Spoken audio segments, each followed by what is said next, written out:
Ceci est un clip d'un podcast plus long que vous pouvez retrouver en intégralité dans la playlist podcast sur la chaîne The Flares ou alors directement en cliquant sur le lien dans la description.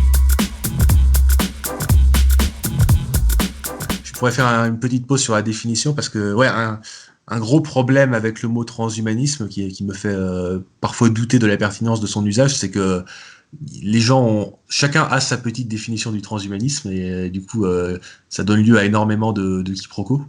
Alors que bon, pour moi, je veux dire, s'il y a 3 sens possibles à transhumanisme, bah, qu'on les appelle transhumanisme 1, transhumanisme 2, transhumanisme 3, et les mots ne sont que des étiquettes. Donc, mais moi, la définition, quand je dis transhumanisme, j'entends vraiment ça dans un sens minimaliste, c'est-à-dire être favorable sous certaines conditions à certaines formes d'augmentation ou de modification technologique de l'humain, pas forcément toutes, quoi.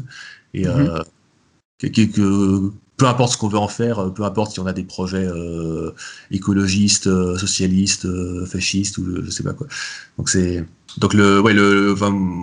j'utilise vraiment le mot transhumaniste dans un sens minimaliste et, puis pour ma définition de qu'est-ce qu'un transhumaniste, bah, c'est une personne favorable au transhumanisme. Ouais, Voilà. c'est simple. Ou à une forme de transhumanisme. Par exemple, quelqu'un qui serait favorable uniquement à l'allongement radical de la durée de vie, mais pas du tout au reste, bah, je classerais quand même ça comme une forme de transhumanisme. Voilà. Ouais, parce qu'il y a plusieurs. Ouais. Finalement, il y a plusieurs catégories technologiques qui sont associées au transhumanisme. Je pense le génie génétique. On a d'un côté donc voilà plus la science du vivant et puis d'un autre plus le côté cybernétique, intelligence artificielle, voire même carrément réalité virtuelle. Est-ce qu'il y a un Oui. troisième peut-être ou plus? Ouais, Est-ce que par exemple, moi, si on me demande de faire des catégories, il y en a beaucoup, mais j'en vois 3 principales. Bah, d'un côté l'aspect plutôt.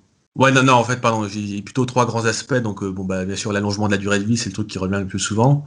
Ensuite, il y a tout ce qui est modification biologique, dont en particulier et surtout tout ce qui toucherait à notre cerveau, donc augmentation cognitive ou modification de nos prédispositions, je ne sais pas, morales ou des choses comme ça.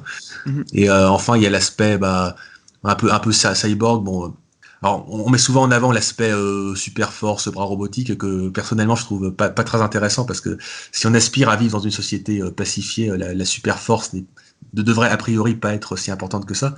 Mais je pense surtout au truc du genre interfaçage cerveau-machine. Donc, par exemple, on pourrait taper du texte directement par la pensée. Bon, là, on fait un Skype en faisant des bruits avec notre bouche, mais on pourrait, dans le futur, faire un Skype en pensant directement des trucs et les gens intégreraient directement nos pensées en écoutant je sais pas, un Skype en se posant un casque sur la tête. Quelque chose comme ça. Ouais, donc, ou tout ce qui est contrôle par la pensée qui se fait déjà, c'est-à-dire on se met un petit casque sur la tête et on arrive péniblement à contrôler un petit robot. Bon, bien sûr, ça reste à améliorer. Enfin, ça c'est ce qui me semble être les 3 principaux aspects du transhumanisme aujourd'hui.